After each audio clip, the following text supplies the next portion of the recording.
L'église de Middlesbrough était enveloppée d'un silence lourd ce matin froid de décembre, où l'air portait encore les échos des fêtes approchantes, mais teinté d'une tristesse profonde qui semblait figer le temps lui-même. Des centaines de personnes s'étaient rassemblées dehors, emmitouflées dans des manteaux sombres, les visages marqués par le chagrin, attendant patiemment que les portes s'ouvrent pour rendre un dernier hommage à Chris Rea, ce fils de la ville qui avait conquis le monde avec sa voix rauque et ses mélodies intemporelles.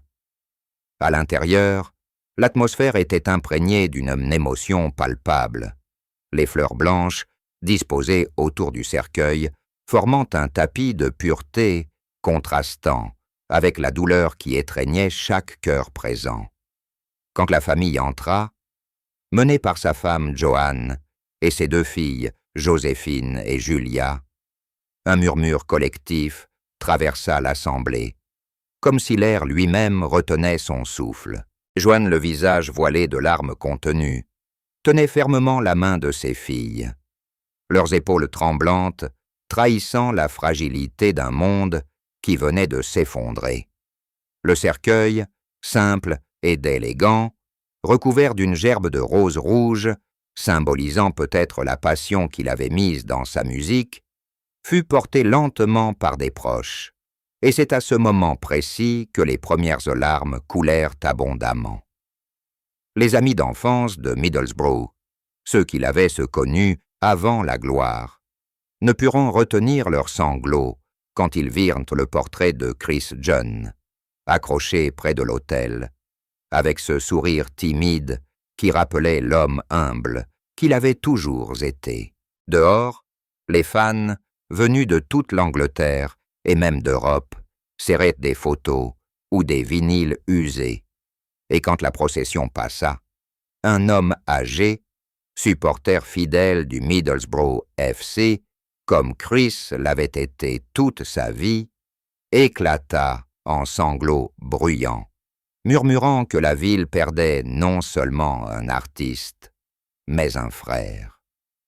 La musique commença doucement, une version instrumentale de l'une de ses ballades les plus douces, et ce fut comme si chaque note portait le poids de souvenirs partagés, faisant craquer les barrages émotionnels. Des célébrités discrètes, des musiciens qu'il avait admirés de loin, étaient là aussi, les yeux rougis, prouvant que son influence allait bien au-delà des scènes qu'il avait foulées. L'arrivée du cercueil dans l'église marqua le début d'une cérémonie où chaque regard croisé semblait dire la même chose. Une perte immense en cette période de Noël où sa chanson emblématique résonnait partout. Les enfants présents, tenus par la main de leurs parents, observaient en silence, comprenant vaguement que quelque chose d'irréparable venait de se produire.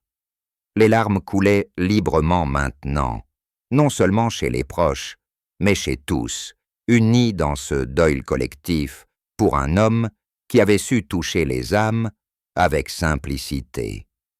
La lumière filtrant à travers les vitraux projetait des ombres douces sur les visages inclinés, et l'on sentait que cette première vision du cercueil, entouré de sa famille brisée, était le choc initial qui libérait toutes les émotions accumulées depuis l'annonce de sa disparition. Middlesbrough, cette ville industrielle qu'il avait tant aimée et chantée, pleurait son icône, et le monde entier semblait se joindre à ce chagrin en ce jour où le ciel gris reflétait parfaitement l'humeur générale. Dans le cercle intime de Chris Rea, loin des projecteurs et des foules en délire, il apparaissait comme un homme d'une simplicité désarmante, profondément attaché à ses racines et à ceux qui l'entouraient depuis toujours. Né à Middlesbrough, d'un père italien immigré qui tenait une fabrique de glaces et d'une mère irlandaise, il avait grandi dans une famille nombreuse, où la chaleur humaine primait sur tout le reste, et cette éducation l'avait marqué à jamais. Ses proches racontent souvent comment il restait fidèle à cette origine modeste, refusant les excès de la célébrité pour privilégier les moments tranquilles en famille. Avec sa femme Joanne, rencontrée alors qu'ils n'étaient encore que des adolescents, il avait construit une relation solide, basée sur une complicité rare qui durait depuis plus de 5 décennies. Elle était son ancre, celle qui le ramenait à la réalité quand la tournée l'emportait trop loin, et ensemble ils avaient élevé 2 filles, Joséphine et Julia, à qui il avait dédié certaines de ses plus belles chansons. Chris était un père attentionné, présent malgré les absences imposées par sa carrière, toujours prêt à partager des histoires de son enfance ou à jouer de la guitare pour elle dans le salon de leur maison discrète. Ses amis d'enfance le décrivent comme un gars du quartier, passionné de football et supporter inconditionnel du Middlesbrough FC, capable de passer des heures à discuter de matchs autour d'une bière, plutôt que de parler de ses succès musicaux. Il n'aimait pas se mettre en avant, préférant écouter les autres, avec cette voix grave et ce rire contagieux qui mettait tout le monde à l'aise. Même après avoir vendu des millions d'albums, il retournait régulièrement dans sa ville natale, visitant les cafés de son père ou aidant des associations locales sans chercher la reconnaissance. Sa passion pour les voitures, héritée peut-être de ses trajets en vent de glace, était une autre facette de sa personnalité, un hobby qui le détendait et lui inspirait des chansons sur la route et la liberté. Mais ce qui touchait le plus ses proches, c'était sa résilience face aux épreuves, cette force tranquille qui le faisait rebondir sans se plaindre. Il parlait peu de ses souffrances, préférant protéger les siens, et c'est cette discrétion qui rendait que son amour encore plus profond. Pour sa famille, Chris n'était pas une star, mais un mari dévoué, un père protecteur, un frère fiable dans l'âme, un homme qui valorisait l'authenticité par-dessus tout. Ses filles se souviennent de promenades en bord de mer, de dîners simples où il cuisinait des plats italiens hérités de son père, et de ces soirées où il improvisait au piano pour chasser les nuages. Même dans les moments difficiles, il gardait son humour, ce trait britannique teinté d'accent du Nord qui désamorçait les tensions. Ses proches soulignent aussi son immense générosité, aidant silencieusement ceux dans le besoin, que ce soit des amis ou des inconnus croisés par hasard. Il détestait le clinquant du show-business, préférant une vie calme où la musique était une passion pure, pas un moyen de gloire. Cette humilité, cette loyauté envers ses origines italiennes et irlandaises, cette façon de rester ancré malgré le succès, faisait de lui un homme admiré et aimé profondément par ceux qui le connaissaient vraiment.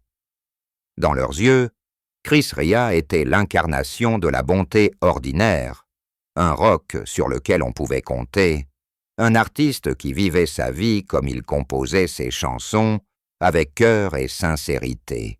La musique de Chris Rea possède cette qualité rare de traverser les générations, touchant les cœurs par sa sincérité brute et ses mélodies qui semblent couler comme une route infinie sous un ciel crépusculaire. Dès ses débuts, avec des albums qui mélangeaient blues, rock et touche-touche de soul, il a su créer un univers sonore unique, marqué par sa voix rauque et son jeu de slide guitare inspiré des grands maîtres du blues. Ses tubes les plus célèbres, comme ceux qui ont dominé les charts dans les années 80 et 90, portent en eux une émotion universelle qui explique leur pérennité. Prenez cette ballade festive qui revient chaque année, évoquant le trajet vers la maison familiale, avec une nostalgie douce amère, elle capture l'essence même des fêtes, ce mélange de joie et de mélancolie qui accompagne les retrouvailles. Écrite dans un moment de galère personnelle, Coincée dans les embouteillages enneigés, elle reflète la vie réelle, sans artifice, et c'est cette authenticité qui la rend si touchante pour des millions d'auditeurs qui se reconnaissent dans ses paroles simples. D'autres chansons, comme ses critiques sociales voilées sur la société moderne ou les routes infernales de la vie quotidienne, résonnent parce qu'elles parlent de frustrations communes, de rêves brisés et d'espoirs persistants, le tout enveloppé dans des riffs de guitare qui glissent comme une caresse. Son album phare de la fin des années 80, avec son titre évocateur d'un chemin vers l'enfer pavé de bonnes intentions, a capturé l'esprit d'une époque, mélangeant rock puissant et réflexions philosophiques qui font encore écho aujourd'hui. Ce qui rend sa musique immortelle, c'est cette capacité à évoquer des images vivides, des paysages du nord de l'Angleterre, des rivières d'acier symbolisant le déclin industriel de sa ville natale, transformant la douleur collective en beauté artistique. Ses ballades plus intimistes, dédiées à ses filles ou à des amours perdus, touchent par leur tendresse vulnérable, cette voix grave qui semble porter les cicatrices de la vie, influencée par le blues profond. Il a su infuser à ses compositions une âme qui transcende les modes, faisant que même les morceaux moins connus révèlent des trésors d'émotions à l'écoute répétée. Des millions de cœurs battent au rythme de ses chansons parce qu'elles parlent de l'humain ordinaire, de la route comme métaphore de l'existence, de la famille comme refuge, de la résilience face à l'adversité. En Europe particulièrement, où il a connu un succès immense, ses concerts étaient des communions, des moments où le public chantait en chœur ces refrains qui semblaient écrits pour eux. Même dans ses phases plus bluesy des dernières années, revenant à ses racines après les épreuves de santé, il a prouvé que la vraie musique n'a pas besoin de artifice pour émouvoir. Ses tubes immortels continuent de tourner sur les ondes, dans les voitures en période de fête, dans les playlists nostalgiques, parce qu'ils capturent l'essence de la vie, avec ses joies fugaces et ses peines durables, touchant directement l'âme sans passer par le superflu. Chris Ria a laissé un legs musical qui unit les gens, rappelant que la grande art naît souvent de l'expérience personnelle partagée. Chris Ria a porté en silence des souffrances qui ont marqué profondément son existence, des épreuves physiques qui ont commencé bien avant que le public n'en prenne pleinement conscience, et qu'il a choisi de minimiser pour protéger son entourage et poursuivre sa passion pour la musique. Dès l'âge de 33 ans, une douleur abdominale persistante l'a conduit à un diagnostic brutal de cancer du pancréas, une maladie alors souvent fatale qui l'a forcé à affronter la mortalité de manière précoce et impitoyable. Il a traversé cette période avec une détermination farouche, subissant des interventions lourdes qui ont altéré son corps de façon irréversible. Mais il en parlait rarement en public, préférant garder ses chapitres sombres pour lui et ses proches. Après l'opération majeure qui a retiré une grande partie de son pancréas, ainsi que d'autres organes touchés, il s'est retrouvé confronté à un diabète de type 1, une condition qui exigeait une discipline quotidienne rigoureuse avec des injections et une multitude de médicaments pour maintenir son équilibre fragile.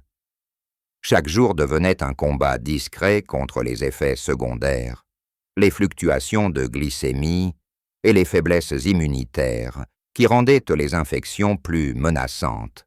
Pourtant, il continuait à composer et à tourner, masquant souvent sa fatigue derrière son sourire habituel et sa voix grave qui portait encore toute son intensité.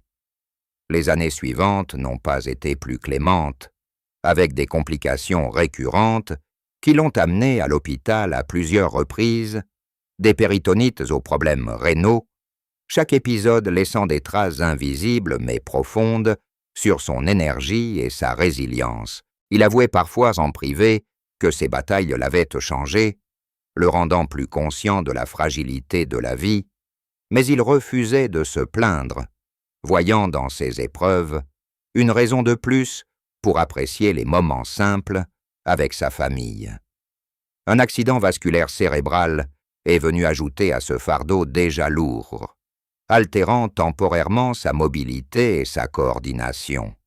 Un choc qui l'a obligé à réapprendre certains gestes basiques tout en maintenant son activité créative. Même lors d'un effondrement sur scène qui a alarmé ses fans, il a minimisé l'incident, attribuant cela à la fatigue plutôt qu'à la gravité sous-jacente de ses problèmes de santé accumulés. Ces douleurs discrètes, qu'il cachait derrière une apparence stoïque, ont influencé sa musique plus tardive, infusant ses albums blues d'une profondeur mélancolique née de l'expérience personnelle de la souffrance. Il protégeait farouchement sa vie privée, évitant les interviews trop intrusives sur ces sujets, préférant que l'on se souvienne de lui pour ses mélodies plutôt que pour ses luttes. Cette discrétion était une forme de force, une façon de ne pas alourdir ceux qu'il aimait avec le poids de ses tourments quotidiens. Au fil des décennies, ces épreuves ont forgé en lui une philosophie de vie axée sur la gratitude pour chaque jour supplémentaire, transformant la douleur en carburant pour une créativité renouvelée. Il continuait à prendre des dizaines de pilules chaque matin, un rituel secret qui rappelait constamment les sacrifices de son corps pour sa survie. Ces années de combat cachés ont révélé un homme d'une résilience extraordinaire, capable de transformer l'adversité en art sans jamais chercher la pitié. Sa famille savait l'étendue de ses souffrances, mais il les épargnait autant que possible, choisissant de rayonner par sa présence plutôt que par ses absences forcées. Cette capacité à endurer en silence a ajouté une couche d'admiration à son legs, montrant que derrière l'artiste charismatique se cachait un guerrier discret face à des ennemis intérieurs impitoyables. Dans les dernières années de sa vie, Chris Rea a choisi de s'éloigner progressivement des feux de la rampe pour embrasser une existence plus calme, centrée sur l'essentiel et loin de l'agitation du monde musical qu'il avait autrefois dominé. Après des décennies de tournées épuisantes et de succès internationaux, les séquelles de ses problèmes de santé l'ont incité à ralentir, à privilégier la tranquillité d'un quotidien simple auprès de sa famille, dans leur maison discrète. Il passait désormais plus de temps à composer dans l'intimité de son studio personnel, explorant le blues pur avec une passion renouvelée, libéré des contraintes commerciales qui avaient parfois pesé sur ses créations antérieures. Ces albums de cette période reflétaient cette sérénité retrouvée, des œuvres introspectives où la guitare slide parlait plus que les mots, évoquant des paysages intérieurs paisibles malgré les tempêtes passées. Il évitait que les grandes scènes, préférant des concerts plus intimes ou des collaborations sporadiques qui lui permettaient de contrôler son rythme sans risquer sa santé fragile. Les promenades en voiture, cette passion héritée de son enfance, devenaient des moments de méditation, des trajets sans but sur les routes du nord de l'Angleterre qui l'inspiraient encore pour des mélodies fugaces. Avec sa femme Joanne, compagne de toujours, il cultivait un jardin de souvenirs partagés, des dîners familiaux aux soirées où il jouait pour ses filles et petits-enfants, transmettant ainsi son amour pour la musique de génération en génération. Middlesbrough restait que son ancre, avec des visites régulières des hauts lieux de son enfance, des cafés italiens au terrain de football, où il encourageait son équipe favorite en toute discrétion. Il accordait rarement des interviews, choisissant de laisser sa musique parler pour lui, et quand il s'exprimait, c'était avec une sagesse apaisée, reconnaissant que les épreuves l'avaient appris à savourer la quiétude. Les réseaux sociaux, qu'il utilisait avec parcimonie, montraient parfois des images de routes enneigées ou de voitures classiques, des clins d'œil poétiques à ces thèmes éternels sans révéler trop de son intimité. Cette retraite volontaire n'était pas une défaite, mais une victoire sur les excès de la célébrité, une façon de vivre pleinement les années bonus que la vie lui avait accordées. Il continuait à travailler sur des projets personnels, comme des boîtes de blues ambitieuses qui exploraient les racines de son art, prouvant que la créativité ne s'éteignait pas avec l'âge ou la fatigue. Entouré de l'affection de ses proches, il trouvait dans cette vie l'équilibre qu'il avait longtemps cherché, loin des projecteurs qui avaient illuminé mais aussi épuisé ses jeunes années. Cette période de retrait a permis à Chris Rea de se réconcilier pleinement avec lui-même, transformant les limites physiques en opportunités pour une profondeur artistique plus grande. Sa quiétude n'était pas vide mais riche de réflexions, de rires familiaux et de notes de guitare qui résonnaient dans le silence d'une maison chaleureuse. Au cœur de la cérémonie, quand le silence de l'église semblait presque insoutenable sous le poids des émotions contenues, ce fut sa fille aînée Joséphine qui prit la parole pour lire un hommage personnel. Et ce moment devint le plus déchirant de toute la journée, faisant craquer même les cœurs les plus endurcis. Sa voix tremblante, imprégnée d'une tendresse infinie, évoqua les souvenirs d'enfance où son père improvisait des mélodies au piano pour chasser les peurs nocturnes, ces instants simples qui avaient forgé leur lien indéfectible. Elle parla de l'homme derrière l'artiste, ce père protecteur qui, malgré ses propres souffrances, trouvait toujours la force de les envelopper d'amour et d'humour, rappelant comment il dédiait des chansons à ses filles pour leur dire combien elles illuminaient sa vie. Les mots coulaient avec une sincérité brute, décrivant les promenades en bord de mer, les leçons de guitare volées et les conseils murmurés sur la résilience face aux épreuves, des leçons qu'il avait lui-même apprises dans la douleur. Quand elle évoqua les derniers ces moments partagés, la façon dont ils serraient leurs mains, en souriant malgré la faiblesse, l'assemblée entière sentit les larmes monter irrésistiblement, des sanglots étouffés se propageant comme une vague. Joanne, sa femme, assise au premier rang, baissa la tête, les épaules secouées, tandis que Julia, la cadette, se blottissait contre elle, incapable de retenir ses pleurs. Même les amis d'enfance, ces gars solides de Middlesbrough, virent leurs yeux s'embuer quand Joséphine cita des paroles d'une de ses ballades dédiées à la fille.